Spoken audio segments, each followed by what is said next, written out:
Fala galera, seus gamers. Bem gente, bora assistir estes 45 minutos e 18 segundos. Nintendo Fã. Nintendo Fã, tá fazendo o O react. Nintendo 64 foi um console que deixou... Nintendo 64. Travei logo nisso pra vocês saberem o que é esta bodega aqui. Ainda usa cartucho daquela época. uma Que é grande isso? marca na vida de vários jogadores. Você conhece o Nintendo Lançado em Switch? 1996 no Japão e nos Estados Unidos, o Nintendo 64 era uma das novidades mais aguardadas da época. Com a vida do maravilhoso Super Nintendo chegando ao final, a Big N já estava preparando seu sucessor. Ela poderia ter feito algo simples. Se o Super Nintendo era 16 bits, ela podia muito bem fazer um console 32 bits para competir cara a cara com o PlayStation 1 e o Sega Saturn. Mas não, ela decidiu ir em frente e fazer um console mais avançado ainda, com incríveis 64 bits. Oh Nessa my época, god! esse lance todo de bits era algo que importava. Existe. Olha gente, existe 8 bits. Os bits mais famosos são os 8 bits.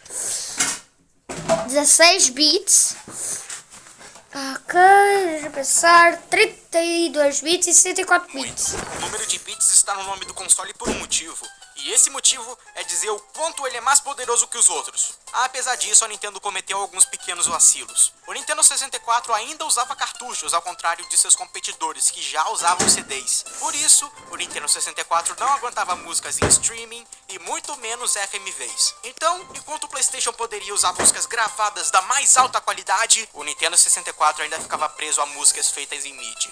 Mas isso não importava muito, os gráficos eram da mais alta qualidade, as músicas, mesmo que em MIDI, ainda soavam muito bem, e é claro, uma das maiores vantagens do Nintendo 64, os tempos de loading eram minúsculos ou praticamente inexistentes. Mas, Oh my god! claro, o console acabou não tendo muito apoio third party e perdeu feio pro PlayStation 1 em vendas. O fato do console e seus jogos serem bem mais caros também não ajudou muito. Sim, tiveram alguns jogos third party, mas a maioria dos jogos eram da própria Nintendo ou de second parties.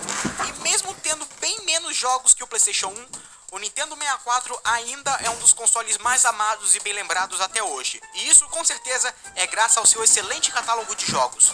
Simplesmente tinham muitos jogos bons, sem contar que ele foi o pioneiro em várias áreas. Ele tinha suporte para 4 controles ao invés de 2 e também foi basicamente o console que Super Smash Sim, já Bros. existiam jogos em 3D antes do Nintendo 64, quer dizer, até o PlayStation 1 já era em 3D, mas o Nintendo 64 expandiu o gênero de forma absurda, com mundos significativamente maiores e com seu jogo analógico aí que que tava permitia na os tela. personagens andarem em 360 Estava agora. graus livremente. Falando nisso, Olha, gente, acho que a eu não única co- coisa que se eu não vocês gosto tentarem muito do divulgar Nintendo o seu 64 canal, é o por controle exemplo, dele. alguns de Além vocês do têm um analógico canal, que eu não muito posso, fácil, eu não vou o controle conseguir me inscrever provavelmente foi permanentemente. feito por alienígenas. Por causa Sério, disso, alguém aí tem 3 vai tentar braços. ativar o sininho. Isso que dá a contratar o Kid Bengala pra desenhar os controles, Nintendo. Ele deve ser o único que consegue segurar esse controle da maneira correta. Enfim, com o sistema completando seus 20 anos agora em 2016, é a chance perfeita pra comemorar o meu top 10 melhores jogos de Nintendo 64. E lembre-se, essa é apenas a minha opinião. É claro que ela não É a vai ser opinião igual. dele no São Nintendo apenas Fã. jogos que eu gosto mais. Independente da qualidade técnica deles, das vendas ou importância para a indústria. São simplesmente os jogos que eu mais me diverti jogando. As regras Boa. são poucas dessa vez. A única Melhor regra de todas é é que o o Super jogo tem Mario. sido feito para o Nintendo 64. Também gosto de Nintendo Smash Bros, 64 me diverti Mente. muito. Então não terão ports de jogos de outros consoles na lista. Se bem que o Nintendo 64 nem tinha muito deles para início de conversa. Então, essa é a única regra. Vamos começar. Pera aí. Do que adianta eu fazer essa lista? Todo mundo já sabe que um dos Zeldas vai ficar em primeiro lugar. Eu pessoalmente sou um dos caras que gosta mais do Ocarina of Time do que do Majora's Mask. Mas ainda assim, alguém tem dúvida que eles ficariam no topo? Eles merecem esse lugar. Realmente são jogos muito bons. Mas Eu nunca vou jogar um pouco mais interessante, Zelda. essa lista não vai ter nenhum dos dois The The Legend of Zelda. Não entenda mal, o Ocarina Majora's of Time Mask. é um dos Ai. de todos os tempos, mas o Nintendo 64 também tinha muitos outros jogos bons e eu queria deixar o vídeo um pouco diferente. Sim, eu poderia incluir Zelda na lista e não colocá-lo em primeiro lugar, mas meio que não tem como, eu colocaria Zelda em primeiro lugar do mesmo jeito, porque é simplesmente muito bom mesmo. E Ai, então, meu Pra Deus. diferenciar um pouco, essas são as regras. Santo Apenas bolinho jogos do pudim. Para o Nintendo 64 Hum. e sem Ocarina of Time e Majora's Mask. E este vídeo Então, não vai agora ser sim, editado. Vamos começar o meu top 10 melhores No jogos de edition. Nintendo 64. Sem Zelda. Sem Zelda. Bye bye, Zelda. Nintendo 64. Dead. O Nintendo 64 é lembrado por muitos por ser o console que basicamente inventou os jogos de exploração em 3D. E a maioria das franquias famosas da época tentaram adaptar o seu gameplay para o mundo tridimensional por isso. Mario, Zelda, Donkey Kong, todos os jogos estavam experimentando o que essa nova dimensão poderia oferecer em jogabilidade.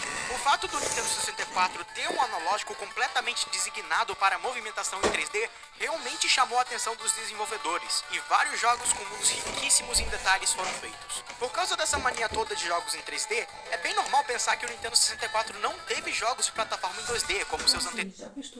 Tu ainda tens aí o leite todo para beber. Estás a brincar comigo? Eu estou a fazer um vídeo. É um vídeo e não bebes o leite. Vais beber o leite à hora do almoço. Gente, seguinte. Viste o leite e não bebes o leite. Temos Zelda. Zelda é bom. É. Mas porquê que eu estou a passar imagem de Zelda? Sendo que o Zelda nem está na lista. Bem, na verdade ele teve sim alguns plataformas 2D, mas só que não foram muitos. Mas dos poucos jogos nesse estilo que o 64 teve, dois se destacam dos outros. E eles são o Yoshi's Story e o Kirby 64 The Crystal Shards. Ambos são jogos muito bons e muito bonitos também. Antes do Yoshi's Woolly World lançar, o Yoshi's Story era o meu segundo jogo favorito do Yoshi. Ele tem belas músicas, um ótimo gameplay e utiliza gráficos pré-renderizados, assim como os Donkey Kong Countries de Super Nintendo. Mas vamos admitir que ele não era lá bem o Yoshi's Island 2 que nós estávamos esperando. Já o Kirby 64, ele é um pacote completo. Kirby 64 The Crystal Shards é um dos jogos mais lembrados da série por vários motivos. Mas eu acho que o principal motivo é o fato dele ter um gameplay bem diferenciado dos outros jogos. Esse é o único jogo da série em que o Kirby pode sugar enquanto anda, sugar debaixo d'água, e também é o único jogo em que seu voo é limitado, se você não contar a série Super Smash Bros. E o modo City Trial do Kirby Air Ride. Apesar do jogo trazer o Kirby e seus amigos para a terceira dimensão pela primeira vez, o jogo é um plataformer 2D, assim como os outros jogos da série. Mas a câmera do jogo é bem dinâmica, ela segue o Kirby em vários ângulos diferentes, o que faz com que o mundo ao seu redor pareça bem vivo e vasto, mesmo com você andando apenas em uma linha reta. Falando nisso, esse é um dos pouquíssimos jogos do Nintendo 64 que não usa o analógico, e sim o D-pad. Sabe, aquela cruz do lado esquerdo do controle que nenhum jogo usa? Então, esse jogo usa. Ao contrário dos outros jogos, onde normalmente existem cerca de 20 e poucas habilidades, esse só tem 7, assim como o Kirby's Dream Land 2 e 3. Naqueles jogos, você podia combinar as habilidades com os amigos animais do Kirby, para gerar resultados diferentes. Mas esse aqui não tem isso. Mas não se preocupa, você não fica limitado a apenas 7 habilidades, porque nesse jogo você pode combinar cada uma das habilidades com a outra, gerando mais de 50 habilidades diferentes. Bem, pra ser honesto, 85% delas são uma droga e só servem pra serem engraçadas. Afinal, o melhor jeito é combinar o Fire com o Cutter e obliterar a fase toda com uma espada de fogo gigante, mas o mais divertido é ir combinando as habilidades e ver no que elas dão. Afinal, não é todo jogo do Kirby que tem habilidades tão inusitadas quanto lâmpada, cubo de gelo pegando fogo e geladeira. Mas, de fato, o ponto forte do jogo é a sua variedade e excelente level design. O jogo é bem curto e fácil, até mesmo para os standards do Kirby, mas pegar alguns cristais em algumas fases pode ser uma verdadeira dor de cabeça. Mas o jogo é ao todo muito divertido, sem contar na sua maravilhosa trilha sonora e gráficos. Pelo jogo ter sido lançado logo no final da vida do Nintendo 64, ele teve o privilégio de poder abusar do potencial gráfico do sistema. E olha isso! Nesse jogo, o Kirby é uma esfera! Uma esfera perfeita e um jogo de Nintendo 64! Eu aposto que vocês nunca pensaram que veriam isso um dia, né? Sem contar aqueles divertidos minigames para 4 jogadores. Eu gastei um tempão neles, pode acreditar. O Kirby 64 pode até ser um pouquinho fraco em comparação com outros jogos da série, como o Kirby Superstar ou o Kirby's Return to Dreamland. Mas ainda é extremamente divertido e é, na minha opinião, o melhor jogo de plataforma 2D do Nintendo 64. Top 10. Nintendo 64. 9. Ok, vamos pro 9. Como eu disse antes, o Nintendo 64 foi um console cheio de jogos multiplayer. Afinal, com suporte a 4 controles, ainda mais pessoas podem jogar, e os jogos podem ficar bem mais caóticos também. E que jogos são melhores para representar essa loucura toda, se não a trilogia Mario Party? Em um passado não muito distante, existia uma época em que Mario Party era feito pela Hudson. E era bom!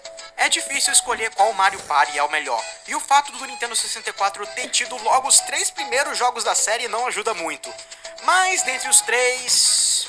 eu vou eliminar logo o Mario Party 1. Ele é o mais fraco, sem dúvidas. Não que ele seja ruim, mas comparado com os outros dois, não chega nem perto. Sem contar que 80% dos minigames envolviam girar o analógico do controle o mais rápido possível. E todo mundo já sabe quantas mãos foram destruídas por eles. O negócio ficou tão sério que a Nintendo teve que distribuir uma luva de graça junto com o Mario Party 1 para proteger a palma dos jogadores de tantas reclamações que ela recebeu. Sério mesmo. Mas voltando ao assunto, qual é o melhor, Mario Party 2 ou Mario Party 3?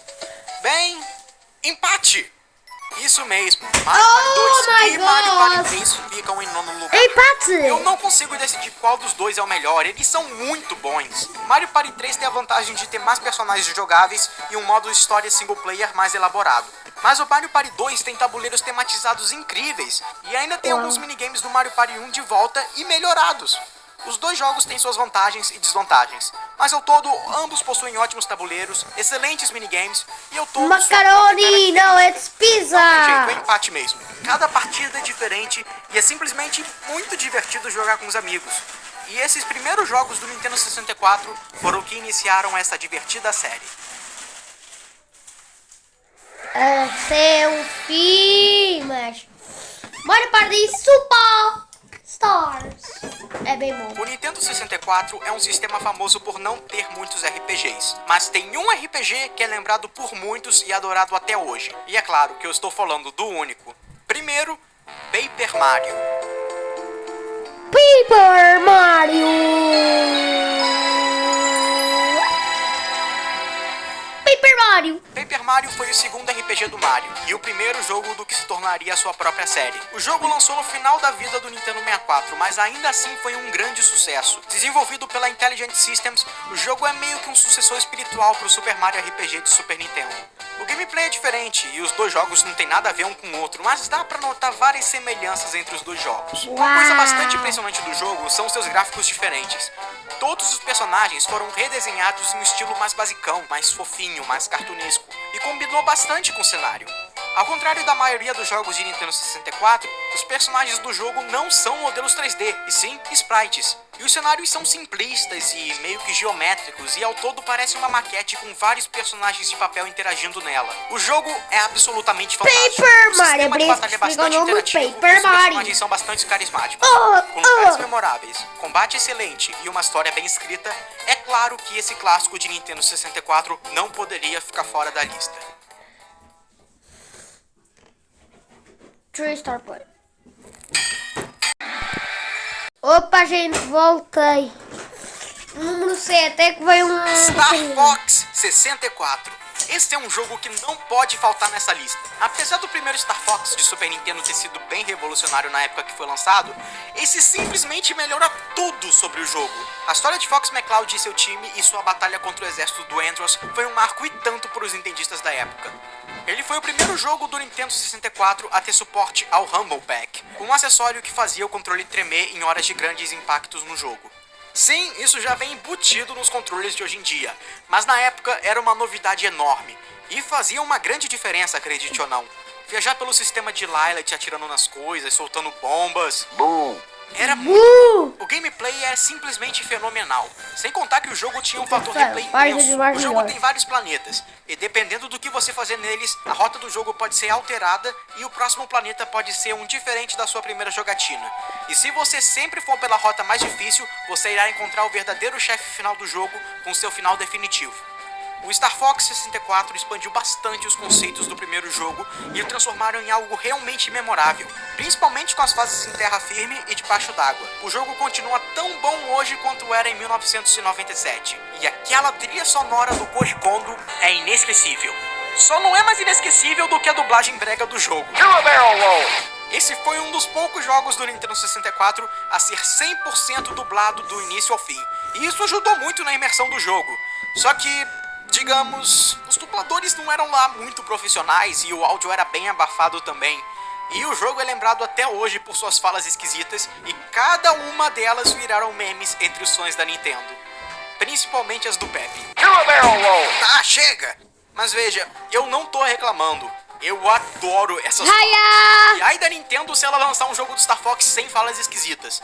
Elas viraram marca da série já e eu simplesmente adoro. Exceto o Sleepy. Ele pode ficar mudo que eu não me importo nem um pouco. Don't worry, Slippy's here. Enemy ahead. Here comes a big one. Here I go. Ah! I'm hit.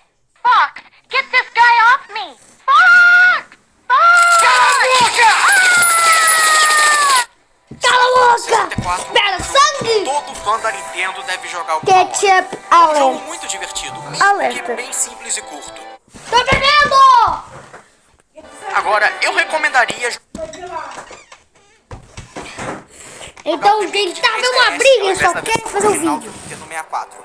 Nada contra a versão original, ela ainda é ótima de se jogar, mas é que o remake melhorou muito os gráficos e a música. Sem contar que o áudio está muito mais limpo agora e dá pra entender melhor o que os personagens falam. Eu diria que essa é a versão definitiva do jogo. O mesmo vale para os Zeldas de Nintendo 64. Os remakes superaram as versões originais bastante. Mas, como eu disse, é só uma recomendação. Eu amo os originais de Nintendo 64 e tenho bastante carinho por eles. Afinal, se eu não tivesse, eu não estaria fazendo essa lista, não é mesmo?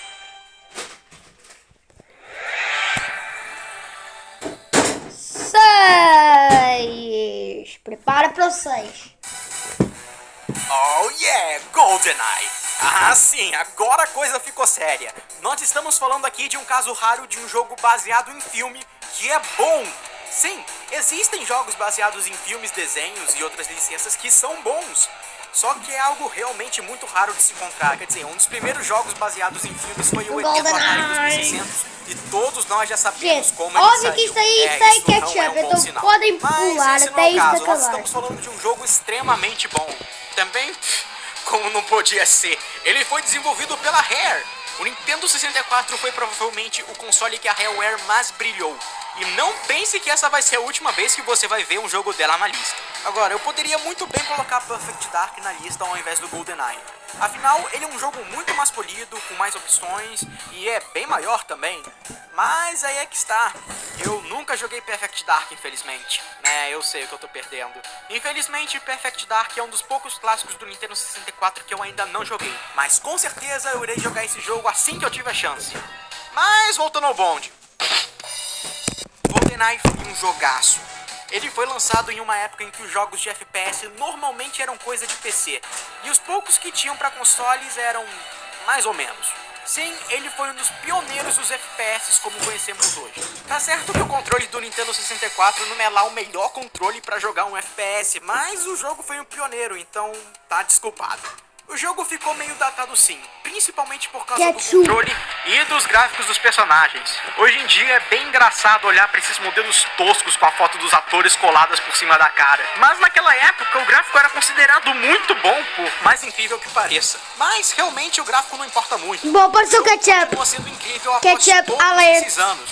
O controle pode ser um pouco Quiserem, eu difícil parto de se censurar, reacostumar, ok? mas quando Alerta você entra de no sangue. jogo, não tem como sair. Só o modo história já era extremamente divertido, e ele era até que bastante fiel ao filme, mesmo que com algumas diferenças para se encaixar melhor no jogo. Mas o multiplayer, esse aí garantiu horas de diversão. Não tinha nada mais legal do que reunir uns amigos na sala e jogar o multiplayer até cansar. Sem contar que ele era bastante customizável pra época. Como se esquecer da poderosa Golden Gun e do medo que dava quando alguém pegava ela. Tudo isso, mais uma trilha sonora fantástica pelo Grant Kirkhope, com músicas originais e arranjos da trilha do filme.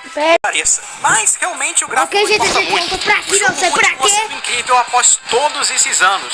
O controle pode ser um pouco difícil de se reacostumar, mas quando você entra no jogo, não tem como sair. Só o modo história já era extremamente divertido, e ele era até que bastante fiel ao filme, mesmo que com algumas diferenças para se encaixar melhor no jogo. Mas o multiplayer, Esse aí garantiu horas de diversão. Não tinha nada mais legal do que reunir uns amigos na sala e jogar o multiplayer até cansar. Sem contar que ele era bastante customizável pra época. Como se esquecer da poderosa Golden Gun e do medo que dava quando alguém pegava ela. Tudo isso, mais uma trilha sonora fantástica pelo Grant Kirkhope, com músicas originais e arranjos na trilha do filme. Esse jogo deixou um legado enorme por vários motivos. Esse é um FPS que todo mundo devia experimentar um dia.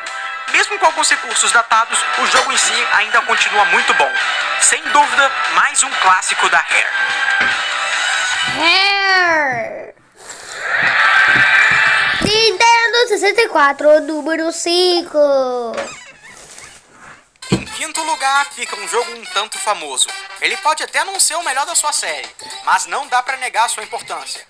E é claro que eu estou falando do...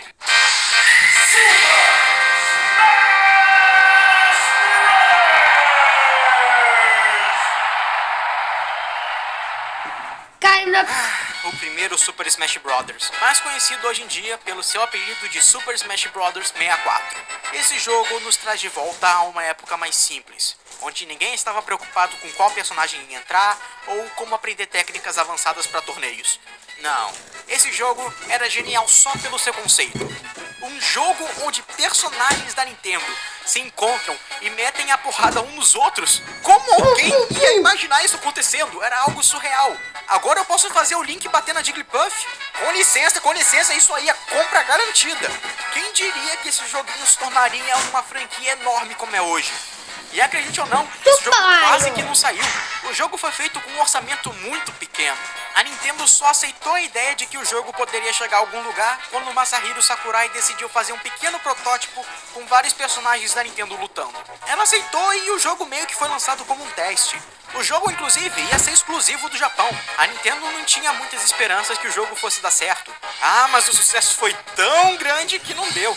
Ela teve que lançar no resto do mundo. Hoje em dia, voltar para esse jogo é meio estranho. Ele ainda é extremamente divertido de se jogar, mas não há como sentir uma pequena estranheza ao jogá-lo depois de jogar os outros jogos da série. O jogo só tinha 12 personagens jogáveis e 9 campos. Só tinha uma música para cada campo e elas nem eram arranjos majestosos e diferentes como nós temos nos Smash Bros. Atuais. Na verdade, elas eram bem fiéis às composições originais. O jogo tinha poucos modos. Não existiam troféus, challenges, event matches, nada disso. Mas só o Classic Mode do jogo já era suficiente para divertir naquela época. O sistema de combate em si também era bem diferente. A primeira coisa que você nota, inclusive, é que os personagens não têm B pro lado, só o B normal ir pra cima e pra baixo. E os personagens são bem desbalanceados também. E como eu disse, o jogo teve um orçamento bem baixo e isso fica bem notável só pelos gráficos. Quer dizer, esse jogo saiu em 1999. O Nintendo 64 já fazia gráficos bem melhores que isso. A maioria dos itens e objetos são texturas e os personagens jogáveis estão muito mal feitos, com poucos polígonos. Alguns personagens estão ok, como o Fox, o Pikachu e o Kirby, mas alguns como o Capitão Falcon e o Luigi estão... Sem contar que esse jogo ganha o prêmio de ter o modelo mais feio do Donkey Kong já feito. Não, minto. Esse é o segundo modelo do Donkey Kong mais feio que existe. Ele perde só pro modelo do Donkey Kong do Mario Kart DS mesmo. Mas mesmo sendo um jogo bem mais simples que seus sucessores, não se iluda. O jogo ainda é muito bom e muito divertido. Ele é o mais fraco da série, mas mesmo assim, ele ainda é um jogo que todos os jogadores de Smash deviam jogar um dia. Nem que seja pra ver como é. Acredite ou não, ele pode te surpreender. Você com certeza vai estranhar bastante, mas que o jogo é bom, ele é. Principalmente para se jogar com os amigos. Super Smash Bros. Virou o fenômeno que é hoje por um motivo. E esse motivo é esse jogo aqui. Então, como podem ver, eu tenho 5 milhões de poder. Gadget, voltamos para o número 4, malditos. Como eu havia dito antes, o Nintendo 64 foi o console em que a Rare mais brilhou. Ela fez muitos jogos de qualidade para esse console, mas eu sempre fiquei na dúvida. Afinal, dentre os jogos de corrida do Nintendo 64, qual é o melhor? Mario Kart 64 ou Diddy Kong Racing? Bem, eu vou ter que ficar com o... Mario Kart! Ok, antes de me xingarem, eu gosto muito do Diddy Kong Racing. Ele é claramente o jogo mais completo, mais trabalhado e até mesmo o mais carismático dos dois. Ele tem mais personagens, um modo história, itens colecionáveis, múltiplos modos de jogo, personagens de outras franquias da Rare, 3 tipos de veículos diferentes e uma trilha sonora fantástica composta pelo David fucking Wise. O que mais eu poderia Alerta pedir do disso? palavrão. Enquanto isso, o Mario Kart 64 fica limitado a apenas o kart normal, os modos básicos de corrida, o modo Battle e alguns personagens. Mas não tem jeito, eu gosto um pouquinho mais do Mario Kart 64. Sei lá, talvez a sua simplicidade me atraia, eu não sei o porquê direito. Não me entenda mal, eu adoro Diddy Kong Racing, como eu disse, e é um jogo que eu altamente recomendo pra todos com console. Mas o Mario Kart 64 fez tanta coisa.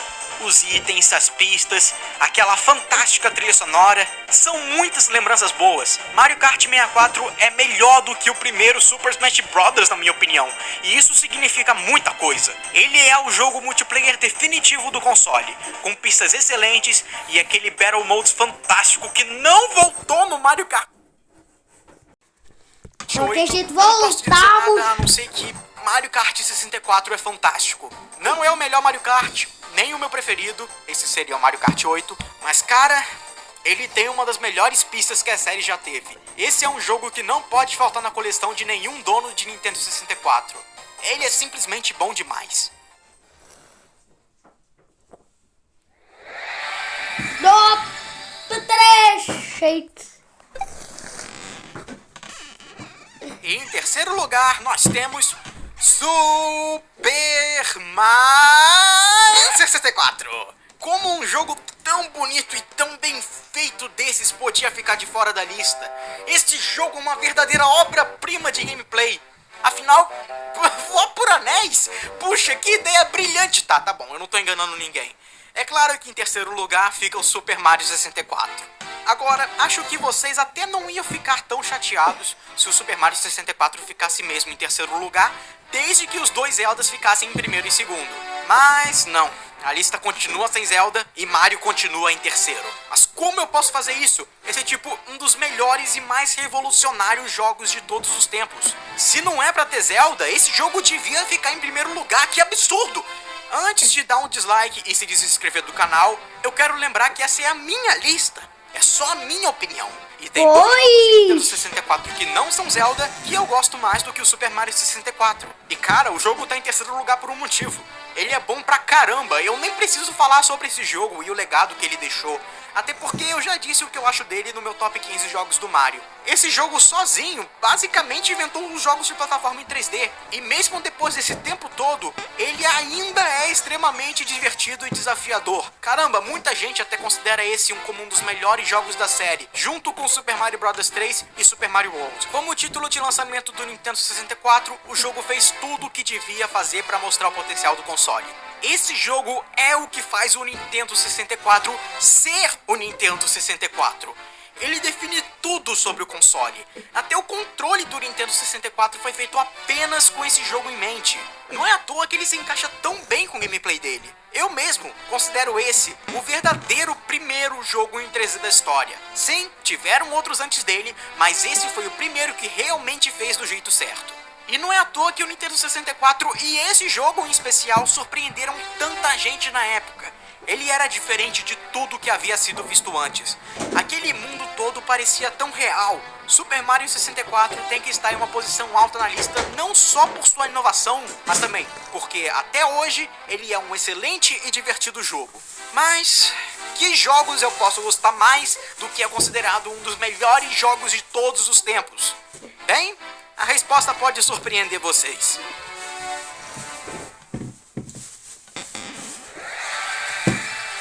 Nintendo 64. 2.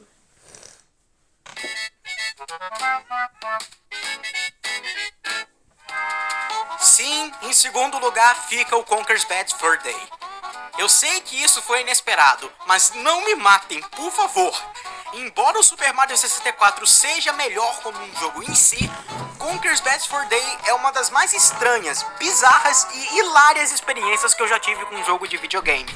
Esse é, sem dúvida, um dos jogos mais engraçados que eu já joguei. Só o conceito em si já é bizarro o suficiente. Pegar um jogo bonitinho, com animaizinhos fofinhos pra crianças e transformá-lo em um jogo desbocado, nojento, violento e completamente impróprio, simplesmente genial! O humor do jogo é pesado e grotesco. O próprio criador e dublador do Conker, Chris Silver, já admitiu que o jogo foi bastante inspirado pelo South Park. Sim, o jogo é para maiores de 18 anos, mas eu duvido que várias crianças não tenham jogado ele por engano. O jogo é basicamente um filme jogável. Ele é cheio de cinemáticas. O jogo em si tem basicamente umas 11 horas, mas só que desse tempo, 3 horas são apenas de cinemáticas. Sem exagero, e é tudo muito hilário. Até a história do jogo é extremamente sem noção. Eles realmente fizeram uma boa paródia dos seus próprios jogos. E falando em paródias, o jogo está cheio delas. Principalmente em paródias de filmes como O Exterminador do Futuro, O Resgate do Soldado Ryan, Matrix e até mesmo A Laranja Mecânica. O jogo zoa com vários costumes básicos de jogos de plataforma também. Só as opiniões do Conker sobre as situações já são sarcásticas o suficiente para fazer você rir. O jogo é um plataformer 3D, assim como Mario 64, Donkey Kong 64 e Banjo. Mas ele também tem bastante variedade em gameplay. Tudo nesse jogo é realmente inesperado. Eu nem irei falar muito sobre o que acontece para não tirar a graça. Quer dizer, que outro jogo você conhece em que você luta contra um monstro fecal gigante que canta ópera?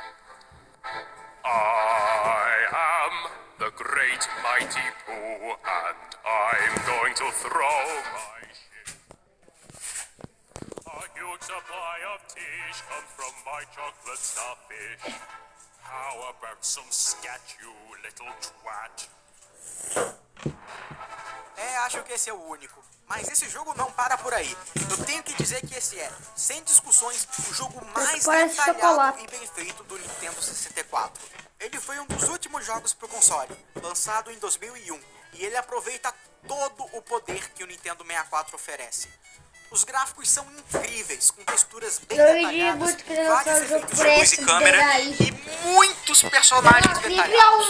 Honestamente, tem horas que o jogo nem parece que tá rodando em um Nintendo 64. Ou sei lá, criar um Todos jogo os inspirado personagens em... têm animações próprias Sei e lá, diferentes criar um pra jogo, todos os criar um momentos. console para O Super próprio Nintendo Conker é 64 seria o sonho de possivelmente toda o melhor modelo criança. 3D já feito para um personagem no Nintendo 64.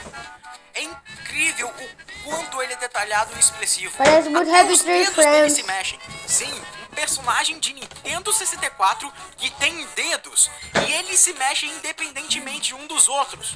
Isso é praticamente inexistente no console. Outra coisa que se destaca muito no jogo é a dublagem. E não é aquela dublagem abafada do Star Fox 64 não. Essa daqui é bem nítida. Esse é o único jogo de Nintendo 64 que eu conheço que tem mais de 3 horas de dublagem. Isso é praticamente impossível no Nintendo 64, mas eles conseguiram. Caramba, até o lip sync das falas é excelente. Um jogo de Nintendo 64 com movimento labial que combina com o que é falado. Existem jogos de PlayStation 2 que não tem isso. E aqui está a Rare fazendo o impossível em um jogo de Nintendo 64. É. Marvelous.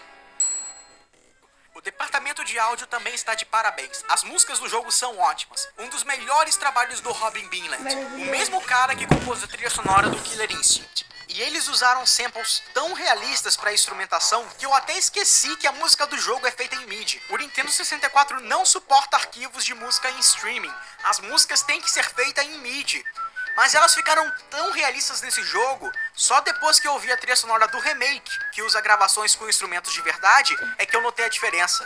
Falando nisso, como muitos devem saber, anos depois, quando a Rare foi comprada pela Microsoft, o jogo teve um remake pro Xbox original, chamado Conker Live and Reloaded. E sim, os gráficos e as músicas estavam bem melhores, mas eles pioraram bastante o jogo. Eles simplificaram várias partes do jogo, mudaram o design de vários personagens. Os personagens não têm mais várias expressões faciais, eles todos têm o mesmo rosto parado, e o movimento labial é pior do que o do Nintendo 64. E o pior de tudo, eles censuraram os palavrões e certas partes do jogo. Sim, é meio irônico que a versão da Nintendo é, digamos, mais adulta do que a do Xbox. Quem diria, não? Não é à toa que a versão lançada no Rare Replay foi a original de Nintendo 64. A Rare sabe que aquele é o jogo de verdade que os fãs tanto amam. A versão de Nintendo 64 utiliza todos os recursos do sistema e fizeram uma experiência completamente diferente de todos os outros jogos do console. Como o jogo é para maiores e foi lançado no final da vida do Nintendo fala inglês, 64, tô zoando, apenas ok? alguns meses antes do lançamento do GameCube, o jogo não vendeu muito bem.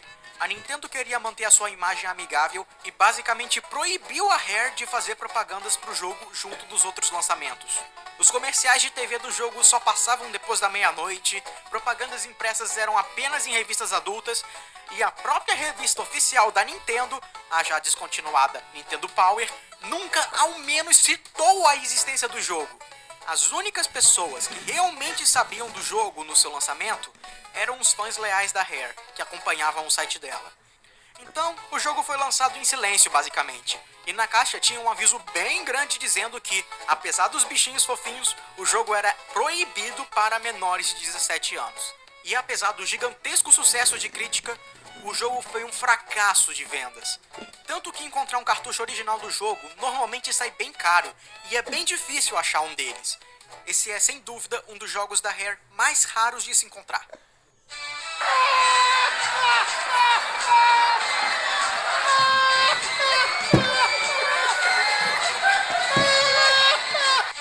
Piadas à parte, eu sou bem grato por ter o cartucho do jogo aqui comigo. É um dos mais difíceis de se achar em todo o catálogo de jogos do Nintendo 64. Conker's Bad Fur Day é um dos jogos mais insanos que você irá jogar. Vou te pegar! Mas só pra lembrar que o jogo é pra maiores. Eu mesmo só fui entender várias piadas depois que eu fiquei mais velho. Eu não recomendaria você jogar o jogo se você tiver menos de 15 anos, apesar da caixa dizer 17. Mas de qualquer forma, eu só recomendo mesmo o jogo se você souber bastante nunca vou jogar, se tem pois palavrão, nunca vou 85% jogar. da diversão que você vai ter com o jogo depende disso. Eu vou jogar lá no Conker's Bad Fur Day Esquentataus. é o jogo mais caprichado de Nintendo 64 que eu já vi. E além disso, se você não contar o Star Fox Adventures, ele foi o último grande jogo original que a Rare fez para um console de mesa da Nintendo antes de ser comprada pela Microsoft. E essa intensa melancolia atinge você direto quando zera o jogo. E quem zerou sabe do que eu tô falando. Conker's Bad Fur Day pode até não merecer o segundo lugar. Talvez ele nem merecesse ficar nos 5 primeiros. Mas a experiência que eu tive com esse jogo é sem igual. E por isso, eu botei ele aqui.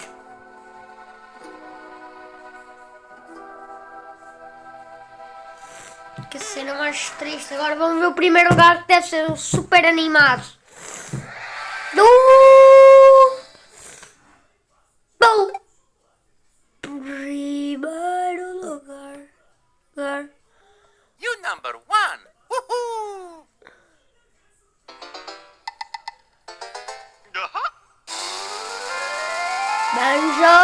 Banjo-Kazooie. Quando eu disse que a Rareware estava no auge na época do Nintendo 64, eu não estava brincando. E Banjo-Kazooie é uma de suas maiores obras-primas. Esse é um daqueles jogos que, apesar de não trazer necessariamente nenhum conceito novo, é extremamente aclamado pela crítica e pelos jogadores. O jogo é um jogo de plataforma em 3D, onde você coleta coisas, luta contra inimigos e explora vários mundos detalhados e diferentes. Sim, ele é basicamente a mesma coisa do Super Mario 64. Mas Banjo-Kazooie vai além disso e melhora muita coisa que o Super Mario 64 estabeleceu. Esse jogo é absolutamente fenomenal. Os mundos, Olha, os gente, personagens eu que prefiro você mais Super Mario encontra, 64, os movimentos eu não- especiais, nunca joguei isso, a mesmo trilha no sonora, emulador que tudo joguei mesmo. Super Mario. A aventura começa quando a bruxa Gruntilda resolve sequestrar a irmã do Banjo, para poder transferir sua beleza para ela e se tornar a mais bonita da Montanha Espiral. Então Banjo e sua amiga Kazooie têm que explorar o covil da bruxa enquanto viajam por vários mundos coletando pedaços de quebra-cabeça, notas musicais e várias outras coisas. Sim, esse jogo é a definição de um coleta-tom. Quanto mais coisas você coletar nos Hashtag vários mundos do Banjo jogo, você Collector. consegue avançar. E como eu disse antes, apesar É do Banjo jogo seguir Collector, bastante gente. a fórmula do Super Mario Eu 64, acho que ele esse aprimora Banjo várias Collector, coisas não e sei por adiciona quê. vários elementos novos também.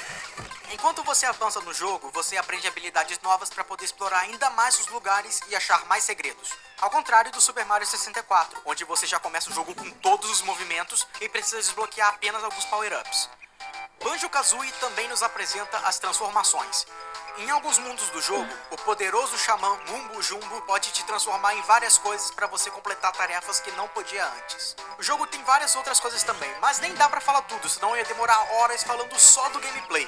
Mas se tem algo que ajuda Banjo-Kazooie a ser ainda melhor do que já é a sua apresentação.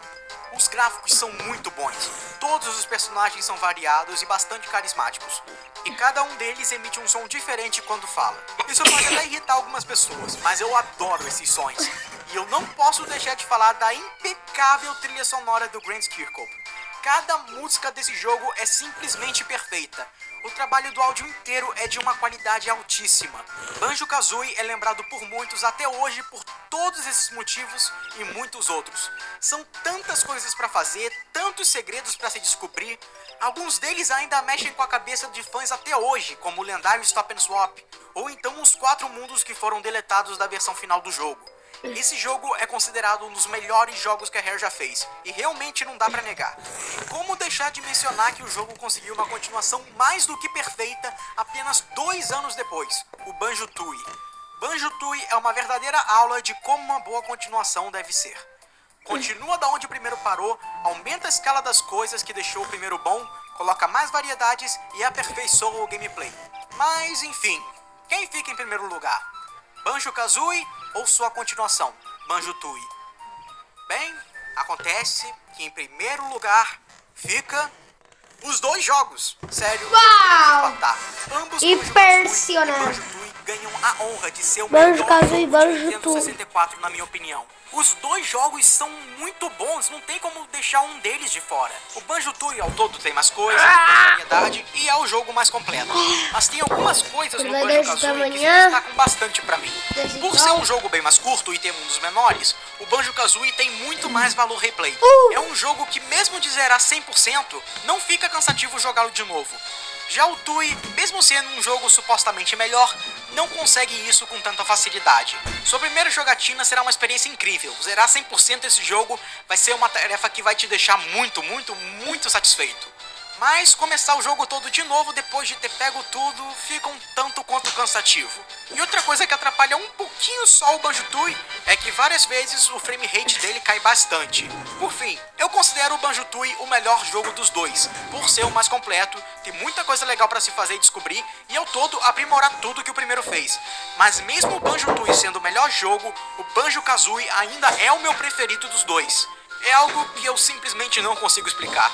Portanto, sim, os 2 jogos ficam em primeiro lugar. E sabe, acho que mesmo se os Zeldas estivessem na lista, o Banjo ia ficar em primeiro lugar da mesma maneira. Como eu disse, o Ocarina of Time é um dos meus jogos favoritos de todos os tempos. Mas tem alguma coisa nos 2 Banjos que é simplesmente diferente de tudo que eu já joguei.